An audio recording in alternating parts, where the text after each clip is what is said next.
Example number 3 question में given किया है line segment A B is parallel to another line segment C D. एक line segment बनाया A B, ये parallel है किसके, सी डी के। O is the mid point of A D. O जो है वो मिड पॉइंट है इस ए डी का। ए डी का मिड पॉइंट है, that means this side O A is equals to O D. ये हमें गिवन किया हुआ है। ठीक, आगे हमें दिया है, इन्होंने शो करना है हमें कि ये वाला नीचे वाला ट्राइंगल है ये ऊपर वाले ट्राइंगल के कॉन्ग्रुएंट है। और दूसरी बात हमें ये प्रूफ करनी है कि ये ओ जो है वो मिड पॉइंट है सी बी का। पहला पार्ट देखो, ये वाला और ये वाला ट्राइंगल लेके चले, ये साइड इस साइड के इक्वल हमें क्वेश्चन में गिवन करी है। ये वाला एंगल इस वाले एंगल के इक्वल होगा, वर्टिकली अपोजिट एंगल है। ये वाला एंगल इस वाले एंगल के इक्वल होगा। क्यों होगा? क्योंकि ये लाइन और ये लाइन पैरेलल दी है। जब दो लाइन हमें ऐसे पैरेलल दी होती है और एक लाइन ऐसे ड्रॉ करते हैं तो ये वाला एंगल और ये वाला एंगल अल्टरनेट एंगल के वजह से इक्वल होते हैं। तो ये और ये अल्टरनेट एंगल हो गए, इसलिए दोनों ट्राइंगल कॉन्ग्रुएंट हो गए। जब दोनों ट्राइंगल कॉन्ग्रुएंट हो जाते हैं तो हम उनके करस्पॉन्डिंग पार्ट्स को इक्वल कह सकते हैं। तो हमने कह दिया ये वाली साइड इस वाली साइड के इक्वल है, और अगर ये साइड इस साइड के इक्वल है that means O is the mid point of C B. तो दोनों पार्ट प्रूफ हो गए। एक थ्योरम है आपको ये पता है कि कोई अगर एक ट्राइंगल है, ऐसा ट्राइंगल जिसकी दो साइड इक्वल हो, उसे हम आइसोसेलेस ट्राइंगल कहते हैं। सपोज ये और ये साइड हमारी इक्वल है तो इस ट्राइंगल को हम आइसोसेलेस ट्राइंगल कहेंगे। इस वाली साइड के अपोजिट में ये वाला एंगल है, इस वाली साइड के ऑपोजिट में ये वाला एंगल। ठीक, तो ये दोनों एंगल आपस में इक्वल होंगे। यही हमारी थ्योरम है। थ्योरम का प्रूफ तुम्हारे यहाँ आता नहीं है तो मैं भी अभी आपको नहीं बता रही हूँ, केवल इतना समझो। बाद में समझाऊंगी थ्योरम का प्रूफ जब चैप्टर हो जाएगा, उसके बाद थोड़ी प्रैक्टिस हो जाएगी आपको तो जल्दी समझ में आएगा। ठीक है, क्या बताया मैंने कि अगर हमारी दो साइड्स इक्वल हैं तो उसे हम आइसोसेलेस ट्राइंगल कहते हैं, और जो दो साइड इक्वल होती हैं उनके ऑपोजिट में जो एंगल होते हैं वो दोनों एंगल भी इक्वल होते हैं। जस्ट सपोज कि हमारा जो ट्राइंगल है उसमें ये वाली और ये वाली साइड इक्वल है, तो देखो इस साइड के अपोजिट ये वाला एंगल, इस वाली साइड के अपोजिट ये वाला एंगल, तो ये और ये एंगल हमारे इक्वल हैं। सिमिलरली अगर हम ये और ये वाली साइड इक्वल ले लें, इसके अपोजिट में ये है एंगल, इसके अपोजिट में ये है एंगल, तो ये दोनों एंगल हमारे क्या होंगे, इक्वल। इसी की उल्टी थ्योरम भी होती है कि अगर हमारे ये ऑपोजिट एंगल इक्वल हैं तो उनके ऑपोजिट जो साइड होंगी वो भी कैसे होंगी, इक्वल होंगी। ट्राइंगल में कोई भी दो एंगल है, सपोज करो मैंने कह दिया ये वाला एंगल इस वाले एंगल के इक्वल है, इसके अपोजिट है ये साइड, इसके अपोजिट है ये साइड, तो ये दोनों साइड भी कैसी होंगी, इक्वल। यहाँ पर अगर मैंने कहा ये वाला एंगल इस एंगल के इक्वल है, इसके अपोजिट ये साइड, इसके अपोजिट ये साइड, तो ये साइड भी कैसी होंगी, इक्वल होंगी। तो यानी सिंपल सा लॉजिक ये बताया कि कोई भी अगर आइसोसेलेस ट्राइंगल है तो उसकी ये दो साइड और ये दो एंगल कैसे होंगे, बराबर। एग्जाम्पल नंबर 4 दिया है, इन ट्राइंगल एबीसी हमने ट्राइंगल बनाया, bisector AD of angle A, angle A का बाइसेक्टर। बाइसेक्टर क्या करता है, जिसका भी बाइसेक्टर होता है वो उसे दो इक्वल पार्ट में डिवाइड करता है। अगर एंगल का बाइसेक्टर है तो एंगल दो पार्ट में डिवाइड होगा, अगर साइड का बाइसेक्टर है तो साइड दो इक्वल पार्ट में डिवाइड होगी। यहाँ एंगल का बाइसेक्टर दिया है, that means this is equals to this angle, और ये जो बाइसेक्टर है ए डी ये बी सी पर परपेंडिकुलर है, दैट मीन्स 90 डिग्री का एंगल फॉर्म कर रहा है। हमें ये प्रूफ करना है कि ये ए बी लाइन और ए सी लाइन आपस में इक्वल है, लाइन नहीं सॉरी लाइन सेगमेंट बोलना चाहिए। ए बी और ए सी इक्वल है, ये हमें शो करना है। तो हमने लिया in triangle A B D, एक बार हमने ये वाला ट्राइंगल लिया और दूसरी बार हमने ये वाला ट्राइंगल लिया ए डी सी, एक बार ए बी डी और एक बार ए डी सी, ये दो ट्राइंगल। इसमें एंगल बी डी ए यानी ये वाला बी डी ए ये 90 है, इसके इक्वल है ए डी सी और इक्वल है 90 डिग्री की। और यहाँ क्या लिखेंगे, गिवन, ये हमें क्वेश्चन में ही गिवन है। दूसरी बात एंगल बी ए डी यानी ये वाला एंगल बी ए डी, इसके इक्वल है डी ए सी, और ये दोनों इक्वल है, ये भी हमें क्वेश्चन में गिवन है, ये भी हमें क्वेश्चन में गिवन है।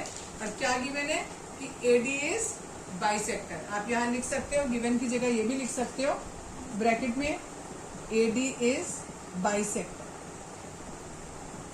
ठीक, और तीसरी बात AD लाइन दोनों में है, तो that is AD is common. दोनों ट्राइंगल कॉन्ग्रुएंट हो गए हमारे। ABD is congruent to ADC, ACD। ठीक, जब दोनों ट्राइंगल कॉन्ग्रुएंट हो गए कौन सी प्रॉपर्टी से हुए? बाय, अब देखो यहाँ ये एंगल, ये साइड और ये फिर से एंगल, तो बाय ASA। जब ये दोनों कॉन्ग्रुएंट हो गए तो हमने कहा ये वाली लाइन इस लाइन के equal by CPCT, AB equal to AC, bracket में लिख दो बाय CPCT। क्वेश्चन नंबर 5 है, इसमें दिया है ये E और F जो है वो AB और AC जो कि इक्वल साइड्स हैं उनके मिड पॉइंट है।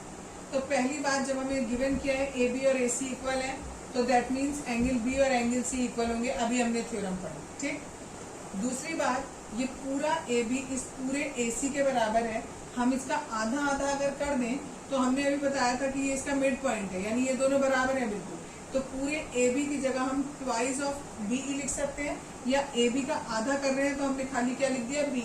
सिमिलरली AC का आधा करेंगे तो हम क्या लिख देंगे? CF लिख देंगे। ठीक, अब ये दो ट्राइंगल, एक ट्राइंगल ये है EBC और एक है BFC, ये दोनों ट्राइंगल मैंने यहाँ बना दिए। अब इन दोनों को हम कॉन्ग्रुएंट प्रूफ करेंगे।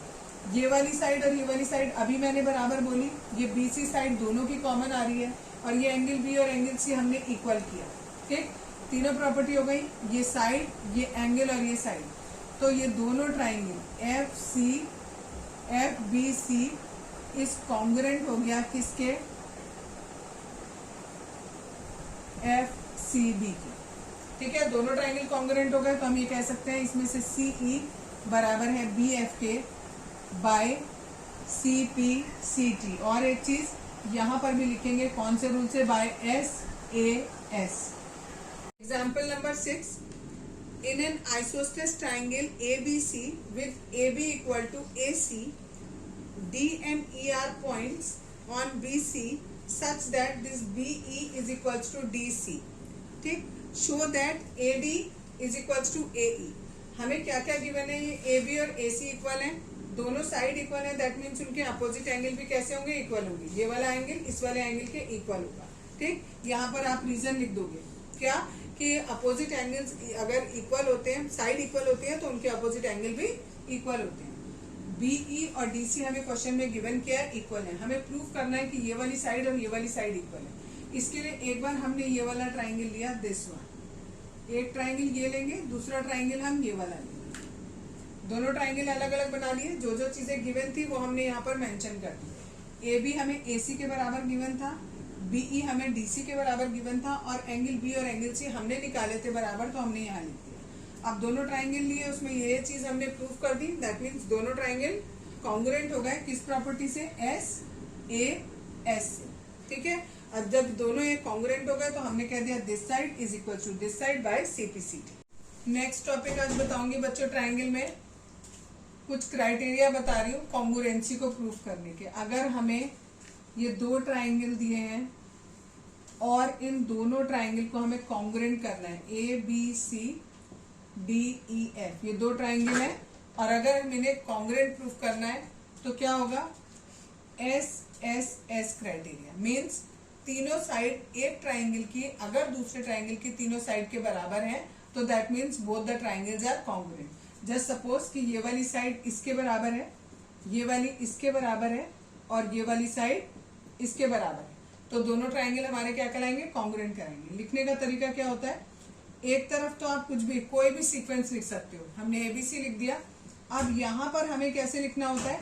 जो A के करस्पॉन्डिंग है वो लिखना है। A के करस्पॉन्डिंग देखो कौन है? A वाला किससे जुड़ा हुआ है? यहाँ पर एक सिंगल लाइन है और यहाँ ट्रिपल लाइन है, तो यहाँ पर भी यही देखना है, यहाँ एक सिंगल लाइन और यहाँ ट्रिपल लाइन, तो वो कौन सा है? D। तो हम यहाँ लिखेंगे D। फिर B पे आ जाएंगे, B वाला सिंगल और डबल लाइन से कनेक्टेड है, तो यहाँ पर सिंगल और डबल लाइन से E कनेक्ट है, तो यहाँ E लिखेंगे, और बाकी बचा तीसरा वो एज इट इज लिख देंगे।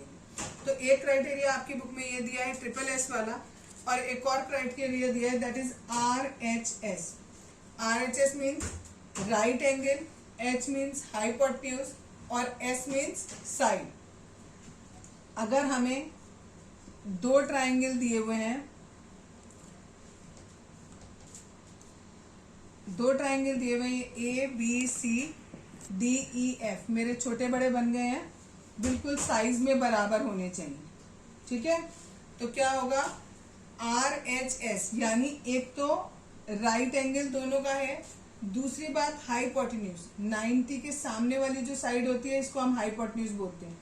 ये वाली साइड इस वाली साइड के इक्वल होनी चाहिए, और बाकी जो दूसरी एक और साइड लिखी है उसमें कोई सी भी एक साइड किसी भी दूसरी साइड के बराबर हो सकता है ये वाली साइड इस वाली साइड के बराबर हो सकता है ये वाली साइड इस वाली साइड के बराबर।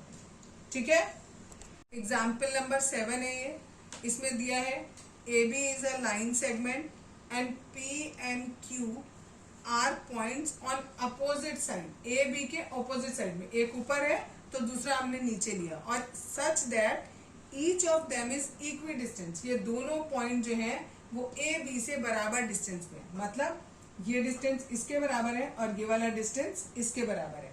इतना हमें क्वेश्चन में गिवन किया है। अब बोल रहे हैं अगर आप ये पी क्यू लाइन ड्रॉ करते हो तो हमें प्रूफ ये करना है कि ये पी क्यू लाइन जो है वो इस पर परपेंडिकुलर है और बाइसेक्टर भी है।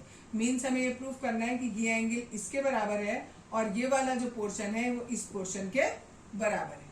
मान लिया ये वाला पॉइंट हमारा ओ है। इसको करने के लिए पहले कैसे करेंगे, पहले हम ये वाला ट्राइंगल लेंगे पी ए क्यू, और इधर है हमारा बी, पी ए क्यू और ये पी बी क्यू। ठीक, ये इसके इक्वल क्वेश्चन में हमें गिवन है, ये वाला इसके इक्वल क्वेश्चन में हमें गिवन है। ठीक, और ये पी क्यू लाइन कैसी हो गई, कॉमन हो गई, दोनों ट्राइंगल कॉन्ग्रुएंट हो गए। जब दोनों कॉन्ग्रुएंट हो गए तो हमने ये वाला एंगल इसके बराबर कह दिया और ये वाला एंगल इसके बराबर कह दिया बाय सीपीसीटी। ठीक है, अब हम क्या करेंगे, ये नीचे नीचे वाले ट्राइंगल लेंगे, ए बी क्यू, और यहां से ये लाइन डली हुई है दैट इज ओ। अब ये ट्राइंगल और ये ट्राइंगल ये इसके इक्वल क्वेश्चन में गिवन किया हुआ है। ठीक, ये वाली लाइन कॉमन, और इस वाले से हमने प्रूफ किया कि ये वाला एंगल और ये वाला एंगल दोनों इक्वल है। तीन बातें हो गई, एस ए और एस, दोनों ट्राइंगल कॉन्ग्रुएंट हो गए। जब दोनों ट्राइंगल कॉन्ग्रुएंट हो गए तो हमने कहा ये वाला एंगल इस वाले एंगल के बराबर होगा। मान लिया ये भी जेड और ये भी जेड। ठीक है, दोनों एंगल का सम कितना होगा 180, क्योंकि एक स्ट्रेट लाइन है। ठीक है, यानी z plus z is 180, that means 2z is 180, that means z equals to 90। तो ये तो प्रूफ हो गया कि हमारा ये 90 डिग्री है।